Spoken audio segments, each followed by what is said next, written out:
गुजरात के सूरत से एक डराने वाली तस्वीर सामने आई है, जहां पर सोसाइटी के मेन गेट पर खेल रही एक मासूम बच्ची पर अचानक आवारा कुत्तों ने हमला कर दिया। पूरी घटना वहां पर लगे सीसीटीवी कैमरे में कैद हो गई। हमले में बच्ची घायल हो गई, जिसके बाद उसे तुरंत इलाज के लिए ले जाया गया। तस्वीर देखिए।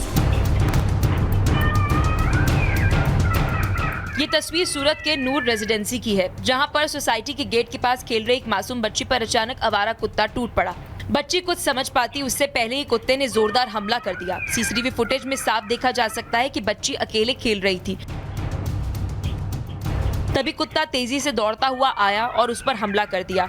हमले में बच्ची घायल हो गई, जिसे तुरंत अस्पताल ले जाया गया। फिलहाल बच्ची की हालत स्थिर बताई जा रही है, लेकिन इस घटना ने सोसाइटी में रहने वाले लोगों के बीच डर और गुस्सा दोनों पैदा कर दिया। स्थानीय लोगों का कहना है कि इलाके में आवारा कुत्तों की संख्या लगातार बढ़ रही है और कई बार शिकायत के बावजूद ठोस कार्रवाई नहीं हुई। अब सवाल ये है कि आखिर कब जागेगा प्रशासन और कब सुरक्षित होंगी मासूम जिंदगियां। फिलहाल बच्ची सुरक्षित है, लेकिन ये घटना एक बार फिर से आवारा कुत्तों के बढ़ते खतरे की तरफ इशारा कर रही है। जरूरी है कि प्रशासन समय रहते सख्त कदम भी उठाए। Bureau report, Republic Bharat.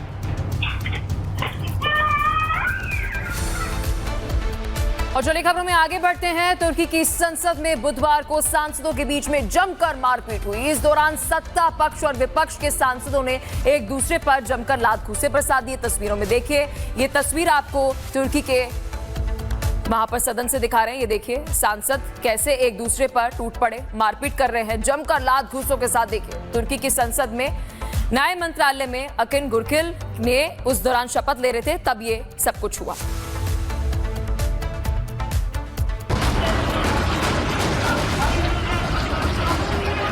तुर्की की संसद में बुधवार को सांसदों के बीच जमकर मारपीट हुई। इस दौरान सत्ता पक्ष और विपक्ष के सांसदों ने एक दूसरे पर जमकर लात घूंसे बरसाए। ये मारपीट राष्ट्रपति रेसेप तय्यप की कैबिनेट में फेरबदल के कारण हुई। एर्दोगन ने इस्तांबुल के चीफ अकिन गुरलेक को देश का नया जस्टिस मिनिस्टर अपॉइंट किया। विपक्षी पार्टी के सांसदों ने इसका विरोध किया। इस कारण पहले सत्ता पक्ष और विपक्ष के बीच नोकझोंक हुई। इसके बाद जल्द ये मारपीट में बदल गई। दरअसल जब विपक्षी सांसदों ने अनिक गुरलेक को तुर्की के न्याय मंत्री के रूप में शपथ लेने से रोकने की कोशिश की तो तनाव बढ़ गया। विपक्षी सांसद संसद के फ्लोर तक आ गए और प्रदर्शन करने लगे। इस बीच सत्ता पक्ष के सांसद भी उनका विरोध जताने लगे और ये विरोध मारपीट में बदल गया।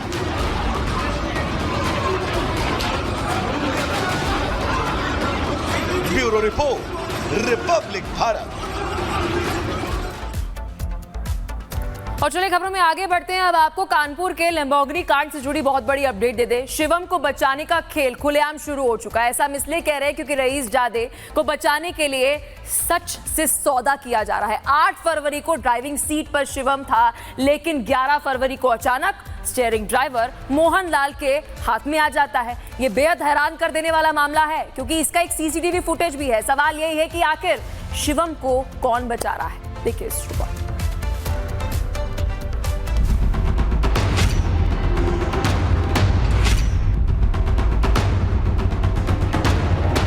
क्या आप गाड़ी चला रहे थे उस दिन? जी गाड़ी मैं चला रहा था।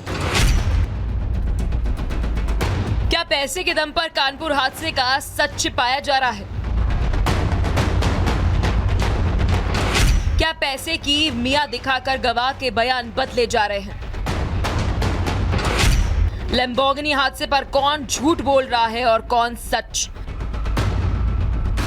कानपुर में लैम्बोर्गिनी कौन चला रहा था? किसने गाड़ी को टक्कर मारी?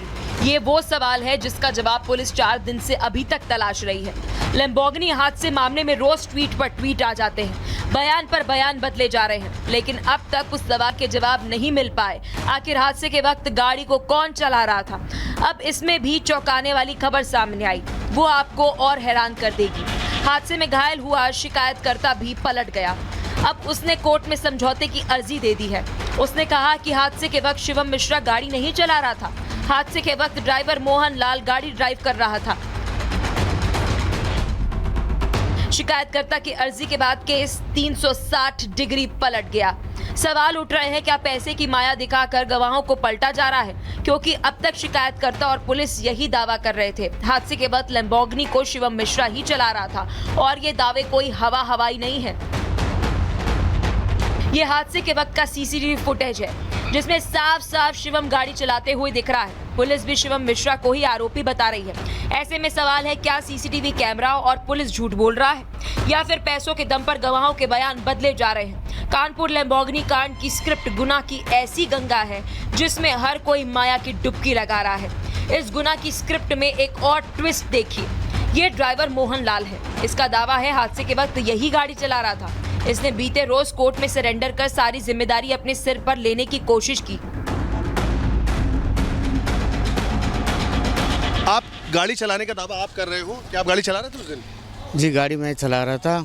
गाड़ी में तो शिवम को देखा गया, शिवम चला वो रहा था। उनको खींच के हमने ड्राइविंग सीट पे बिठाए गए। हम एकदम से गाड़ी तुम नहीं चला रहे थे, वीडियो में देखा जा रहा है। किसके दबाव में आके स्टेटमेंट बदल रहे हो तुम, अपना नाम ले रहे हो? किसके दबाव में नहीं आए, हम अपनी उसमें क्या गए कोई थे। पैसा लिया तुमने इस चीज़ के नहीं लिए? नहीं सर, बिल्कुल नहीं।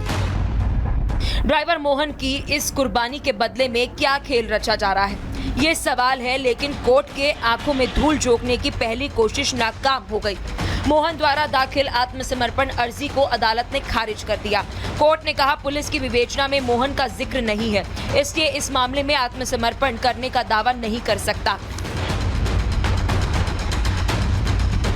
दूसरा प्रार्थना पत्र था मोहन की तरफ से कि हमको न्यायिक अभिरक्षा में लिया जाए, तो कोर्ट ने कहा है कि पुलिस की आख्या में इनको उसमें मुलजिम अभी नहीं बनाया गया है, इसलिए इस प्रार्थना पत्र का कोई औचित्य नहीं, उसको निरस्त कर दिया है।